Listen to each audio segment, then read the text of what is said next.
السلام على الحسين.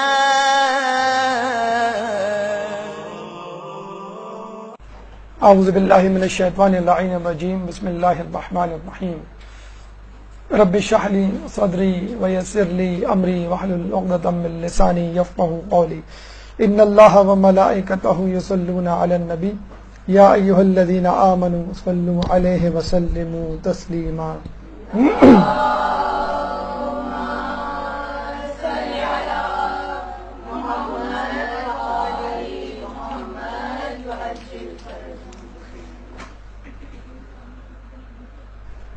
اشکوں کا ایک ہجوم ہے پلکوں کے آس پاس، شاید غم حسین کا موسم قریب ہے. عجیب شیعہ قوم ہے کہ جب خوشی منانے پر آتی ہے ایک مہینے میں 3 عیدیں منا ڈالتی ہے، اور جب غم منانے پر آتی ہے تو اس طرح روتی دھوتی ہے کہ گویا پورے دنیا والوں کا گناہوں کا کفارہ ادا کرنے پہ تلے ہوئے ہیں. بہرحال ہم اس بات پہ خوش ہیں کہ جو لوگ ہم سے کہتے ہیں کہ تم لوگ رونے دھونے والی قوم ہو، تو ہم اسے یہ کہتے ہیں کہ اگر اللہ تعالیٰ نے ہم کو زیادہ غم دیا ہے تو زیادہ خوشیاں بھی دی ہیں، زیادہ خوشیاں دی ہیں تو زیادہ غم بھی دیا ہے، اور ہم خدا کا شکر بجا لاتے ہیں کہ اس نے ہمیں عدل سے نوازا. اور واحد گروہ مکتبہ فکر اسلام میں کہ جو خدا کے عدل پہ یقین رکھتا ہے. ذی الحج کی ساعتیں اختتام پذیر ہونے کو ہیں اور نیا سال شروع ہونے کو ہے. اختتام خوشیوں پر ہو رہا ہے اور ابتدا گریہ وزاری سے ہو رہی ہے.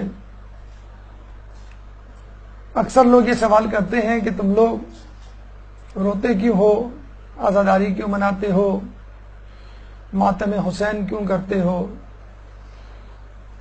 ایام عزا میں تمہارے گھروں میں صف ماتم کیوں بچھ جاتی ہے.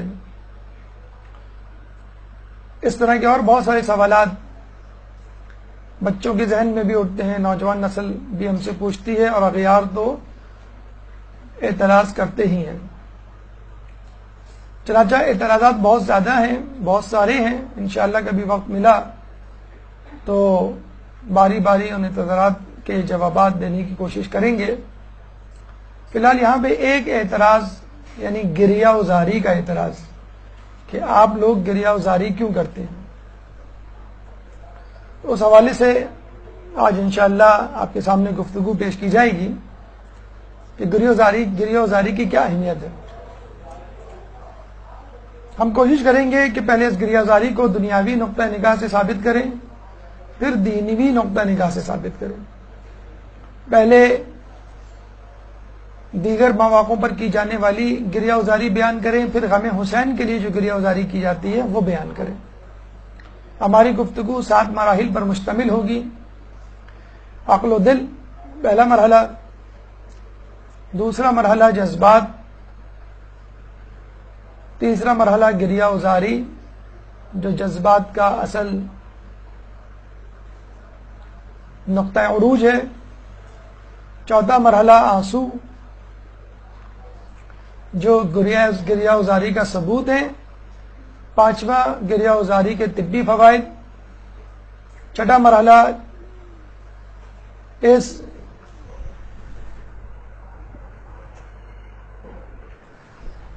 گریہ وزاری کے شرعی پہلو، اور اس کے بعد گریہ حسین کا الگ سے تذکرہ. آئیے ابتدائی گفتگو کی طرف چلتے ہیں. پہلا مرحلہ عقل و دل.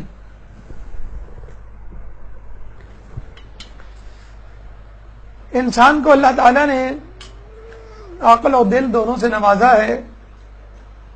ایک انسان عقل بھی رکھتا ہے اور دل بھی رکھتا ہے، اور یہی کہا جاتا ہے کہ کامیاب انسان عقل اور دل ایک ساتھ لے کر چلتا ہے، نہ کہ فقط ایک چیز۔ یہ بھی ممکن نہیں کہ عقل آپ کو دنیا میں کامیاب کروا دے اور جذبات آپ کو پیچھے لے جائیں، اور یہ بھی نہیں ہوتا جذباتی انسان کامیاب ہو جائیں اور عقل والے پیچھے رہ جائیں۔ دونوں چیزیں ضروری ہیں۔ عموماً دونوں کو ایک دوسرے سے متضاد سمجھا جاتا ہے، لیکن یہ ایک عجیب بات ہے کہ دونوں صفتیں انسان کے اندر موجود ہیں۔ جب آپ سے پوچھا جاتا ہے کہ ایک انسان حیوان سے افضل کیوں ہے، تو کہا جاتا ہے عقل کی بدولت۔ جانوروں میں، حیوانوں میں عقل نہیں ہوتی، اس لیے وہ انسان سے کمتر ہیں، چاہے وہ جثے کے اعتبار سے کتنے ہی بڑے کیوں نہ ہوں، کتنے ہی قوی کیوں نہ ہوں۔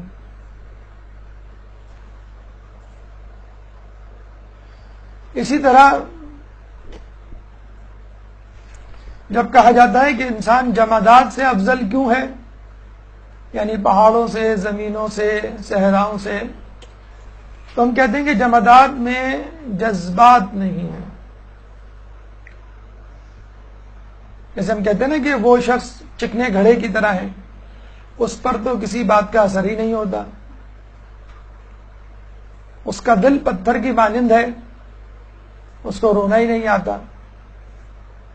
تو آپ نے دیکھا کہ انسان اگر حیوانوں سے افضل ہے تو عقل کی بدولت، اور جمادات سے افضل ہے تو جذبات یا دل کی بدولت۔ اور یہی دو صفتیں انسان کے اندر پائی جاتی ہیں، اور انہی دو صفتوں کی بنیاد پر یہ بھی کہا جاتا ہے کہ انسان ان تمام اشیاء مخلوقات سے افضل ہے۔ دیکھا جائے تو عقل اور دل، عقل و جذبات کو ایک دوسرے کا متضاد سمجھا جاتا ہے۔ اکثر ہم کہتے ہیں کہ ہوش کے ناخن لو، جذباتی نہ بنو، یا تمہارے دل میں انسان کا نہیں بلکہ گوشت کا نہیں بلکہ پتھر کا دل ہے۔ تو جو لوگ فقط عقل سے کام لیتے ہیں وہ بھی زندگی میں ناکام ہوتے ہیں، اور جو لوگ فقط جذبات سے کام لیتے ہیں وہ بھی زندگی میں ناکام ہوتے ہیں۔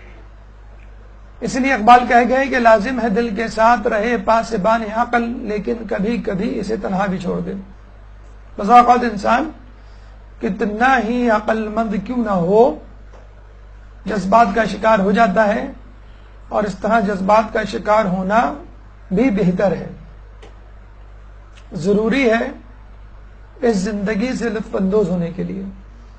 یہی جذبات اگر انسان کے اندر نہ ہو تو وہ بطور باپ، بطور شوہر، بطور بیٹا، بطور ماں، بطور بہن، بطور بیوی اپنی ذمہ داری کو کما حقہ نبھا نہیں سکتے۔ اور یہ بھی کہا جاتا ہے کہ بے قدر کود پڑا آتش نمرود میں عشق، عقل ہے محو تماشائے لبے بام ابھی۔ عقل تو یہ کہتی ہے کہ بھی آگ میں نہ کودو، جل جاؤ گے، جبکہ جذبات اور عشق یہ کہتا ہے کہ کود پڑو، دیکھا جائے گا۔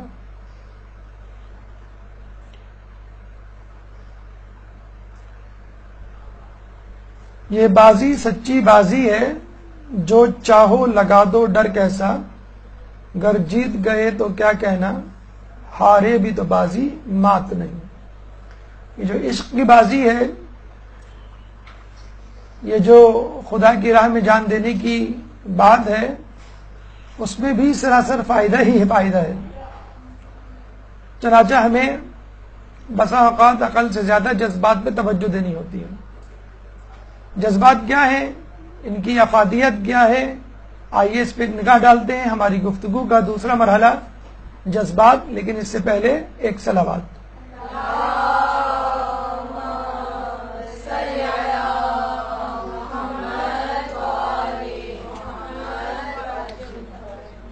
جذبات یا ایموشنز کیا ہیں؟ مخصوص احساس، مخصوص ماحول کے تحت جو مخصوص رویے کے ساتھ انسان کی شخصیت کا حصہ ہو، مخصوص احساس، خوشی کا احساس، غم کا احساس، مخصوص ماحول کے تحت، ماحول آپ کے فائدے کے حساب سے ہے، آپ کے مزاج کے اعتبار سے ہے، یا آپ کی مخالفت میں ہے، آپ کے لیے نقصان لیے ہوئے ہے، اس ماحول کو دیکھتے ہوئے، اور یہ ماحول اندرونی ماحول بھی ہو سکتا ہے، بیرونی ماحول بھی ہو سکتا ہے، یعنی ہو سکتا ہے کہ ماحول خوشگوار ہو، آپ اندر سے کسی سے ناراض ہو، لوگوں سے جو ہے آپ اکتا گئے ہوں،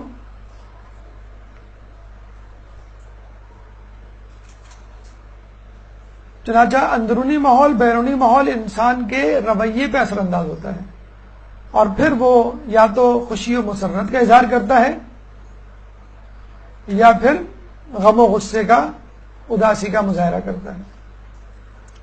جذبات کی اہمیت یوں ہے کہ جذبات انسان کو خواہشات کی تکمیل کے لیے اکساتے ہیں۔ ہم دیکھتے ہیں کہ ایک طالب علم امتحان میں فیل ہو جائے تو وہ روتا ہے، اور ایک کامیاب ہو جائے تو وہ ہنستا ہے۔ تو یہ جذبات ہیں، اچھے جذبات کے لیے انسان اچھے کام کرتا ہے، برے جذبات کے لیے برے کام کرتا ہے، یا اچھے جذبات حاصل کرنے کے لیے، برے جذبات سے بچنے کے لیے انسان اچھے کاموں کی خواہش کرتا ہے، برے کاموں سے بچتا ہے۔ چند مثالیں جذبات کے اعتبار سے کہ جو ہم دیکھتے ہیں ہمارے بڑے کام کی ہیں، اور بعض اوقات لگتا ہے کہ انسان عقل مندی سے کام نہیں لے رہا، لیکن ہم وہ کام کر رہے ہوتے ہیں۔ ہمدردی ایک جذبہ ہے جس کے تحت بہت سارے کام ایسے ہو جاتے ہیں کہ جو عقلاً نہیں کرنی چاہیے۔ انسان کہتا ہے کہ اس میں میرا نقصان ہے، بظاہر حادثے سے بڑا سانحہ یہ ہوا، لوگ رکے نہیں حادثہ دیکھ کر۔ سڑک پہ پڑا ہوا شخص خون میں لتپت، حادثے کا شکار، آپ چاہتے ہیں کہ اپنے کام سے جائیں، آپ کو دیر نہ ہو جائے، لیکن جذبات میں ہمدردی کی وجہ سے آپ اس شخص کو اٹھاتے ہیں اور ہاسپٹل لے جاتے ہیں، حالانکہ وہ آپ کے جاننے والا نہیں، نہ آپ اس کو پہلے سے پہچانتے ہیں، لیکن اس کو تکلیف میں دیکھ کر اس کی تکلیف کو دور کرنے کی کوشش کرتے ہیں۔ احسان مندی ایک ایسا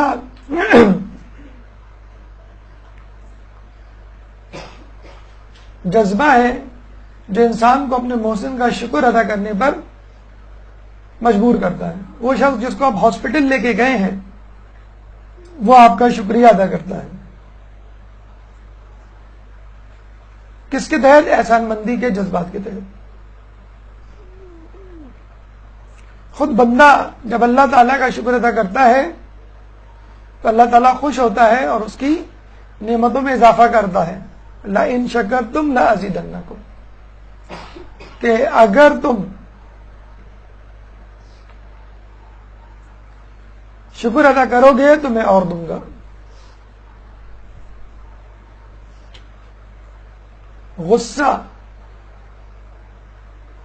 ایک ایسا جذبہ ہے جو کام کا ہے، عموماً سمجھا جاتا ہے غصہ ایک بری چیز ہے، نہیں کرنا چاہیے، لیکن صحیح چیز پہ غصہ آنا بھی چاہیے۔ اب ایک چور دیوار پلانگ کے آپ کے گھر میں کود پڑتا ہے، آپ کا رویہ کیا ہوگا اس کے ساتھ؟ آئیے بڑے دنوں بعد آئے، محلے میں تو فلاں کے گھر آپ 2 مرتبہ چکر لگا چکے، آپ اکیلے آئیں گے، بھابھی بھی ساتھ آئیں؟ اچھا بڑی رات ہو گئی ہے، آپ کیا پئیں گے؟ کافی پئیں گے یا چائے؟ اور اگر جانے کا بندوبست نہیں ہے، رکشہ ٹیکسی، تو میں 15 کو فون کر دوں کہ وہ آپ کو آگے لے جائیں۔ اگر آپ خوش اخلاقی کا مظاہرہ ہر کسی کے ساتھ کریں گے تو یہ تو زندگی کی نیا ڈوب جائے گی۔ آپ کے بچے کو کوئی مار رہا ہے، آپ کہہ رہے ہیں اور ماریے، آپ تکلف سے کام لے رہی ہیں، یا دشمن پہ تلوار نکالے کھڑے ہیں اور کہہ رہے ہیں بیٹا معاف کرنا، کیا کروں، تلوار چلانی ہے، اگر لگ جائے زور سے تو معاف کر دینا، اور بڑی آہستہ سے اس کو تلوار مار رہے ہیں آپ. ایسا نہیں ہو سکتا، پھر جہاد کیسے ہوگا، قتال کیسے ہوگا؟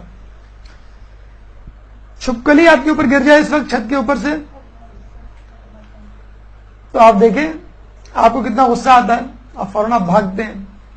چوہا سامنے سے گزر جائے آپ فوراً دوڑتے ہیں. تو یہ کیا ہے؟ یہ جذبات ہیں. کس کے؟ غصے کے. غصے کے مظاہر ہیں.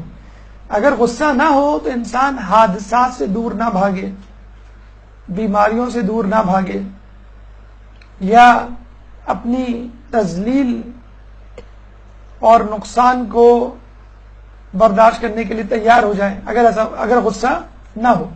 تو یہ غصہ ہے جو ہمیں نقصان سے بچاتا ہے. تو یہ جذبات ہیں. ہمدردی ایک جذبہ ہے، احسان مندی ایک جذبہ ہے، غصہ ایک جذبہ ہے جو انسان کو بچاتا ہے. ایک درود پڑھ دیں محمد علیہ محمد.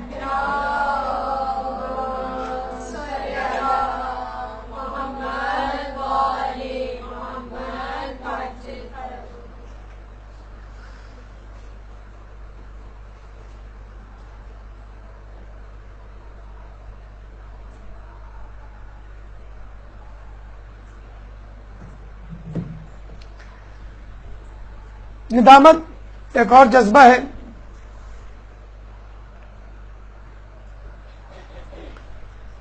جو آپ کو گناہوں کا اعتراف کرنے پر مجبور کرتا ہے. اور اگر یہ ندامت نہ ہو تو انسان پھر گناہوں کا اعتراف بھی نہ کرے اور مسلسل جو ہے وہ گناہ کرتا چلا جائے. روایتوں میں آیا ہے کہ کچھ گناہ ایسے ہوتے ہیں کہ جس سے انسان خدا کے قریب ہو جاتا ہے. اور یہ حقیقت ہے کہ انسان گناہ کرتا ہے، اس کے بعد اتنی شدید توبہ کرتا ہے کہ وہ جو ہے اللہ کے مزید مقرب ہو جاتا ہے. ایک بندہ جو ابھی دور تھا وہ اللہ کے نزدیک مقرب ہو جاتا ہے. اللہ اس کو نہ صرف معاف کر دیتا ہے بلکہ علیین میں جگہ دیتا ہے اور اس کے درجات کو بلند کر دیتا ہے. جذبات میں غم، اداسی، حزن و ملال کا ایک جذبہ ہے جس کا اظہار آنسوؤں سے ہوتا ہے، اور اسی آنسو کو، اسی رونے دھونے کو گریہ ازاری کہا جاتا ہے. یعنی جذبات کی بہترین عکاسی گریہ ازاری ہے. تو آئیے گفتگو کے تیسرے مرحلے یعنی گریہ ازاری کے حوالے سے گفتگو کرتے ہیں. ایک درود پڑھ دیں محمد والے محمد پہ.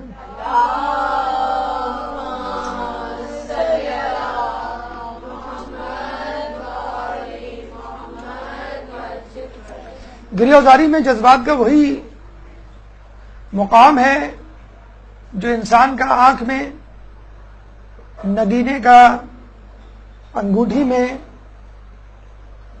چاند کا آسمان میں اور مغز کا پھل میں. یعنی اگر گریہ ازاری کوئی شخص نہیں کرتا تو وہ یقیناً جذبات سے عاری ہے. اگر کسی کی آنکھ میں آنسو نہیں آتے تو اس کا مطلب یہ ہوا کہ اس کے اندر جذبات کی کمی ہے. گریہ کہ جو جذبات کا مظہر ہے، اس کی تعریف جذبات کی وہ کیفیت جس میں آنسو نکل آئے. انسان اتنا اداس ہو، اتنا غمگین ہو کہ آپ کے آنسو نکل آئے، اس کو ہم کہتے ہیں گریہ. کچھ لوگ گریہ کو اور برسات کو آپس میں ملاتے ہیں، اس کی مثال دیتے ہیں، اور بہت خوب مثال ہے کہ برسات میں موسم بدل جاتا ہے اور بدلتے ہوئے موسم سے یہ بارش کی تبدیلی رونما ہوتی ہے اسی طرح انسان کے اندر کا ماحول بھی بدل جاتا ہے جب وہ رونے کے قریب ہوتا ہے. اب اس کو تبدیل کرنے والی چیز بیرونی ہے یا اندرونی، یہ حالات پر منحصر ہے. لیکن بہرحال جس طرح موسم کی تبدیلی ضروری ہے بارش کے لیے، اسی طرح انسان کے گریے اور رونے کے لیے ماحول کی تبدیلی ضروری ہے. جس طرح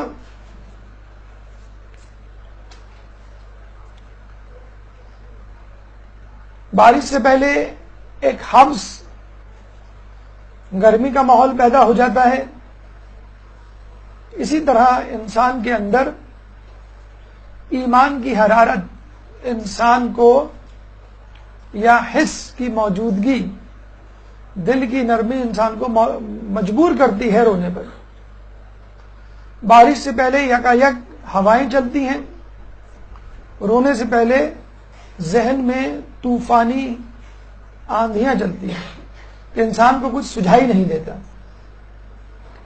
بارش سے پہلے کالی گھٹائیں آتی ہیں، بادل گرجتے ہیں، اور رونے سے پہلے انسان کے اندر صدائیں بلند ہوتی ہیں. بارش کے بعد ماحول خوشگوار ہو جاتا ہے، کثافت و غلاظت دھل جاتی ہے، موسم پہلے سے بہتر ہو جاتا ہے. اور رونے کے بعد آپ نے محسوس کیا ہوگا کہ انسان کی طبیعت سنبھل جاتی ہے، انسان اپنے آپ کو ہلکا پھلکا محسوس کرتا ہے. بارش کے بعد زمین پر سبزہ اگاتا ہے اور ایک نئی زندگی کا آغاز، ایک نئی زمین نمودار ہوتی ہے. اسی طرح انسان کے اندر رونے دھونے کے بعد ایک نیا عزم پیدا ہوتا ہے، بالکل اس ہریالی کی طرح کہ جو زمین کو یکسر بدل دیتی ہے، کہ یہ گریہ بھی انسان کو بدل دیتا ہے. ہاں، اگر زمین بنجر ہو تو اس پہ کوئی اثر نہیں ہوتا. کتنی ہی بارش اس پہ پڑ جائے، وہاں پہ سبزہ نہیں اگتا، وہاں پہ پودے نہیں اگتے، یا وہاں فصل نہیں لہلاتی. اسی طرح اگر شقی انسان ہوگا تو اس کے سامنے کتنا ہی دلسوز واقعہ پڑھ دیا جائے، کہانی سنا دی جائے، اس کا دل نرم نہیں پڑتا. تو یہ وہ مماثلت ہے جو گریہ اور برسات میں ہوتی ہے. آنسو ہماری گفتگو کا چوتھا مرحلہ. آنسو جو بنیادی رکن ہے، بنیادی پہلو ہے اس گریہ و زاری کا. آئیے آنسو کے بارے میں گفتگو کرتے ہیں، لیکن اس سے پہلے ایک درود پڑھتے ہیں محمد والے محمد پہ.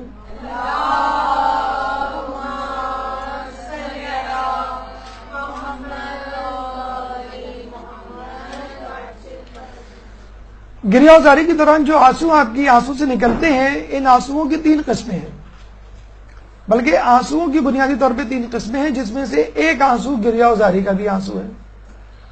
ایک قسم بنیادی آنسو کہلاتی ہے، جس کو ہم کہتے ہیں bezel tears. 0.5 letters per day کے حساب سے خارج ہوتے ہیں.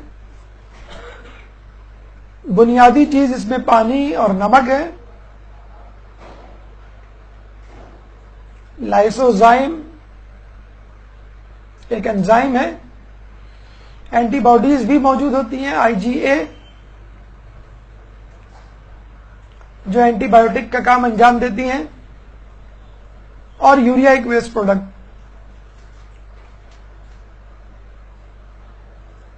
پانی آپ کی آنکھ کو نم کرتا ہے، جس سے آپ کی آنکھیں خشک نہیں ہوتی، اور اگر یہ پانی نہ ہو تو آپ کی آنکھیں خشک ہو جائیں اور اس میں السر پیدا ہو جائے، ہوا کی وجہ سے السر پیدا ہو جائے.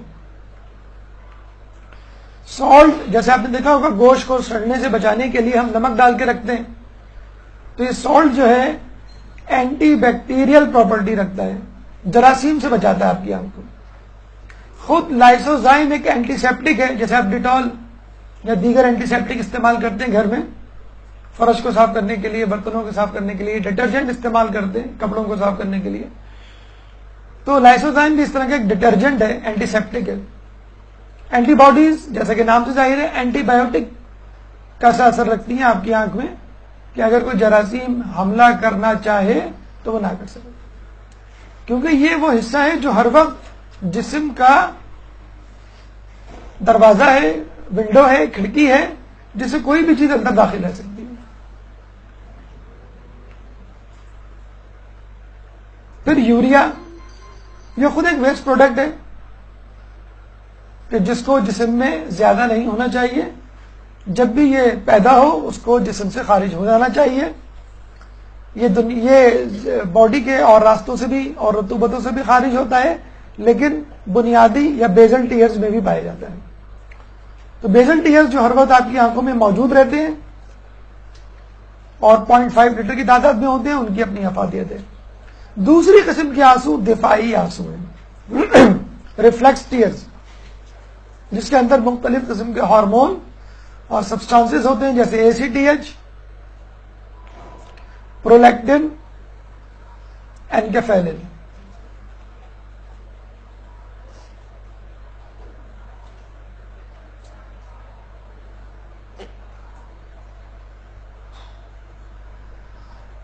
ضرر رساں چیز اگر آپ کی آنکھ میں داخل ہونے کی کوشش کرے، جیسے دھول مٹی، تو فوراً آپ نے دیکھا ہوگا آپ اپنی آنکھوں پر ہاتھ رکھ لیتے ہیں اور اس کو کھجاتے ہیں، کچھ دیر بعد اس میں پانی آ جاتا ہے، آنکھیں سرخ ہو جاتی ہے۔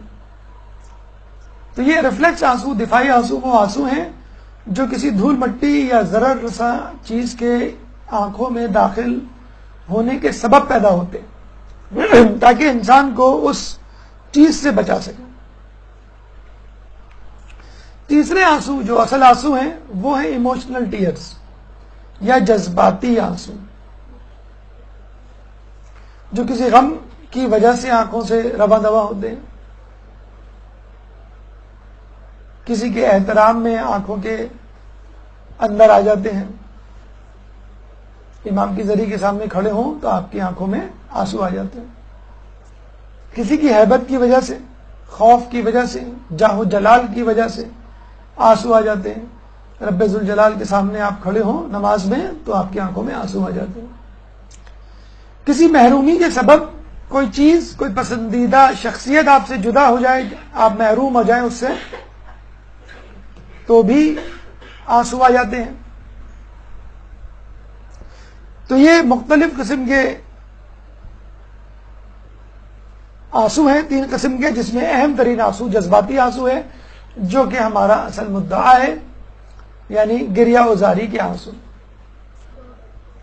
آنسو آنا، گریہ ازاری کرنا، رونا انسان کے لیے کس حد تک مفید ہے میڈیکل پوائنٹ آف ویو سے، آئیے اس کا مشاہدہ کرتے ہیں۔ درود پڑھتے ہیں محمد والے محمد میں۔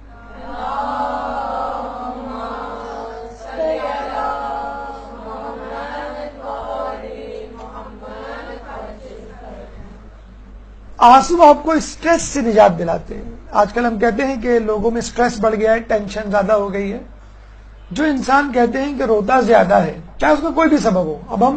ابھی ہم میڈیکل پوائنٹ آف ویو سے یا سیکولر پوائنٹ آف ویو سے اس کا جائزہ لے رہے ہیں کہ رونا دھونا، گریہ ازاری کتنی مفید ہے۔ عزاداری کے حوالے سے، غم حسین کے حوالے سے رونا کس طرح مفید ہے، اس کا تذکرہ آگے آئے گا۔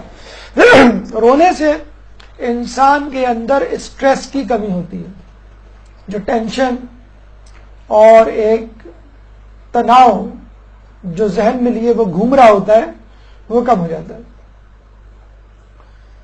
ہم درد کی وجہ سے روتے ہیں، لوگ منع کرتے ہیں بعض اوقات مت رو، یا بچوں کی طرح مت رو، تو دیکھا جائے یہ رونا بھی درد میں کمی کا سبب بنتا ہے۔ رونے سے ایک ہارمون اینکیفیلن خارج ہوتا ہے جو کہ پیناڈول، پیراسیٹامول یا ایسپرین یا پین کلر کا کام انجام دیتا ہے، جو آپ کے اندر کے درد کو کم کرتا ہے، چاہے وہ کہیں پہ بھی ہو، ٹانگ میں درد ہو، دماغ میں درد ہو، ذہن میں، یا السر ہو باڈی کے اندر، اسٹامک میں، یا کڈنی پین ہو، کسی قسم کا پین ہو، انٹرنل ہو، ایکسٹرنل ہو، لوکلائز ہو، جنرلائز ہو، تمام قسم کے پین جو ہے وہ رونے سے کم ہو جاتے ہیں۔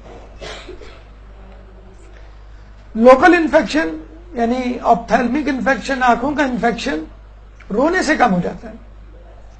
جیسے ہم نے بتایا کیوں، اس کے اندر لائسوزائم ہے جو اینٹی سیپٹک ہے، اس کے اندر اینٹی باڈیز ہیں IgA جو اینٹی بایوٹک کا کام انجام دیتے ہیں.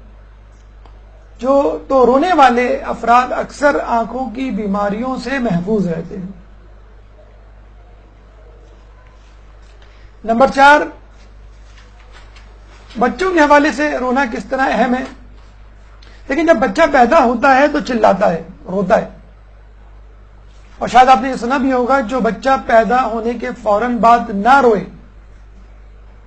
1 منٹ تک تو اس کو ایک بیماری ہو جاتی ہے ARDS، acute respiratory distress syndrome. 1 minute تک اگر نہ روئے، اور کہتے ہیں کہ اس کو باقاعدہ نرسنگ اسٹاف چونٹیاں کاٹ کاٹ کے رلاتا ہے، مار مار کے اس کو رلایا جاتا ہے کہ رو، تم روتے کیوں نہیں. لوگ ہم سے کہتے ہیں تم روتے کیوں ہو. یعنی کہ نہ رونا حیرت کی بات ہے، رونا حیرت کی بات نہیں ہے. یہ تو بچپن سے ہمارے ساتھ ہے. فطری بات کے لیے تھوڑی پوچھا جاتا ہے کہ تم یہ کام کیوں کرو، تم یہ کام کیوں نہیں کر رہے. ہمیں پوچھنا چاہیے لوگوں سے کہ آپ روتے کیوں ہیں. اچھا جب ہم ہنستے ہیں، عید موبائل آئی تھی قدیر کے دن، تو کہتے ہیں ہنستے کیوں ہو. اور جب ہم روتے ہیں ایام اعزاں میں تو کہتے ہیں روتے کیوں ہو. بالکل اپوزٹ بات ہے. تو بچہ اگر نہ روئے پیدا ہوتے ہی 1 منٹ تک نہ روئے، فقط 1 منٹ تک، تو فوراً اس کو ایک بیماری لگ جاتی ہے جس سے ہمیشہ کے لیے وہ مینٹلی ریٹارڈڈ ہو سکتا ہے. جب وہ روئے گا نہیں تو اس کے پھیپڑے پھولیں گے نہیں. پھیپڑے نہیں پھولیں گے تو اس کے اندر پانی جمع ہو جائے گا، آکسیجن نہیں ملے گی. آکسیجن نہیں ملے گی آپ کے دماغ کو تو آپ کا دماغ کمزور پڑ جائے گا. That is mental retardation. اچھا یہ بھی عجیب بات دیکھیے کہ ایک بچہ روتا بھی ہے، ہنستا بھی ہے. ہنستا کب ہے؟ میڈیکل سائنس کہتی ہے 6 ویکس. یہ 6 مہینے، شاید غلط لکھ دیا ہے، 6 ہفتے، اس کو 6 ہفتے کر لیں. 6 ہفتے پہ بچہ مسکراتا ہے، اسمائلنگ ریفلیکس. جب بچہ مسکراتا ہے تو ہم کہتے ہیں کہ یہ 6 ہفتے کا ہو گیا، 1.5 مہینے کا ہو گیا. جب روتا ہے تو ہم کہتے ہیں ابھی مبارک ہو، بچہ دنیا میں آ گیا. آپ نے دیکھا کہ بچہ روتا پہلے ہے، ہنستا بعد میں ہے. ہم بھی تو یہی کہتے ہیں کہ یہاں جو ہے رو لو، وہاں ہنسو گے. پہلے رونا چاہیے تاکہ اللہ تعالیٰ آپ کو ہنسنے کا موقع فراہم کرے. جو بیچارہ روئے گا نہیں تو وہ ہمیشہ مینٹلی ریٹارڈڈ رہے گا اور دنیا اس پہ ہنسے گی. نوجوانوں کے لیے اور عورتیں کیا، آج کل تو ماشاءاللہ نوجوان حجام کی دکان پہ فیشیل کروا رہے ہوتے ہیں. اب دیکھیے مینی کیور پیڈی کیور کا کب وقت آتا ہے. مختلف قسم کی کریمیں، اردو کریم، انگلش کریم، فیئر انفیئر، ہر قسم کی کریم جو استعمال کی جاتی ہے کس طرح چہرہ سبز و شاداب ہو جائے، جلد نکھر جائے. ڈاکٹر ریکمینڈ کرتے ہیں کہ جب آپ کے آنسو آئے تو ان آنسوؤں کو چہرے پہ مل لیں تاکہ آپ کا چہرہ سرسبز و شاداب ہو. اب یہ نہ ہو کہ آپ دوسرے کے آنسو لے کر اپنے چہرے پہ ملیں، دوسرے کو رلائیں، پھر کہیں گے ذرا آنسو دے دو، مستعار. تو آپ جب روئیں تو اپنے چہرے کو ان آنسوؤں سے مل لیں تاکہ آپ کا چہرہ سرسبز و شاداب ہو جائے. یہ آپ کو ہر قسم کی مشرقی، مغربی، اردو، انگلش کریموں سے محفوظ رکھے گا. خواتین کے لیے کہا جاتا ہے کہ ان کی عمر زیادہ ہوتی ہے مردوں کی بنسبت. اس کی ایک وجہ ان کا رونا دھونا ہے. اب یہ ساس کے سامنے رونا دھونا ہے یا مگرمچھ کے آنسوؤں والا رونا دھونا ہے یا پیاز کاٹتے ہوئے رونا دھونا ہے، لیکن بہرحال کہتے یہ ہیں کہ خواتین مردوں کی بنسبت زیادہ روتی ہیں تو ان کی عمروں میں اضافہ ہوتا ہے. یہ الگ بات ہے کہ ان کے رونے سے مردوں کی عمر میں کمی ہوتی ہے، لیکن رونے سے عمر میں اضافہ ہوتا ہے کیونکہ جو اب یہ فائدے ہم نے آپ کو بتائی ہیں کہ کس طرح یہ اسٹریس میں کمی کرتا ہے. رونا آپ کے اسٹریس میں کمی کرتا ہے، اور اسٹریس آپ کو معلوم ہے، اسٹریس زیادہ ہوگا تو بلڈ پریشر، السر اور ڈائبٹیز جو بیماریاں عام ہیں اسی اسٹریس کی وجہ سے. تو جو لوگ روتے دھوتے ہیں ان کو یہ بیماریاں پھر نہیں ہوتی، اس لیے ان کی عمر میں اضافہ ہوتا ہے. بوڑھوں کے لیے کہا یہ جاتا ہے کہ بوڑھے افراد اگر نہیں روئے اب تک تو بڑھاپے میں ضرور روئیں. کہتے ہیں ان کی آنکھوں میں جو بیماری ہونے کے خطرات ہیں، جیسے آج کل بہت عام ہے موتیا، کنجکٹیوائٹس اور ڈائبٹک ریٹینوپیتھی اس قسم کی، تو رونے سے آنکھوں کی بیماریاں نہیں ہوتی. اور ویسے بھی اگر آپ نے ابھی تک توبہ نہیں کی ہے، گریہ وزاری نہیں کی ہے اپنے اعمال میں بد بھر، تو بڑھاپا آ گیا ہے، قبر میں پاؤں لٹکا دیے ہیں آپ نے، اب آپ جو ہے وہ تیاری کر لیں رونے کی تاکہ آپ کے گناہ دھوئے جائیں. رونے سے اور عشق میں بے باک ہو گئے، دھوئے گئے ہم اتنے کہ بس پاک ہو گئے. ہماری گفتگو کا چھٹا مرحلہ اور اہم ترین مرحلہ کہ شرعی اعتبار سے رونا کیسا ہے. اب تک کی جو گفتگو ہم نے کی وہ یہ گفتگو تھی کہ انسان میڈیکل پوائنٹ آف ویو سے اگر روئے تو کیا فائدہ ہوتا ہے، خاندانی، معاشرتی اور نفسیاتی اعتبار سے رونا کتنا مفید ہے. اب شرعی پہلو سے، یعنی شریعت میں رونے کا کیا مقام ہے. ایک شرعی آدمی کو، اسلام پہ پابند انسان کو، متقی پرہیزگار شخص کو کیا رونا چاہیے؟ آئیے اس کا جو ہے وہ مطالعہ کرتے ہیں. ایک درود پڑھتے ہیں محمد والے محمد پہ.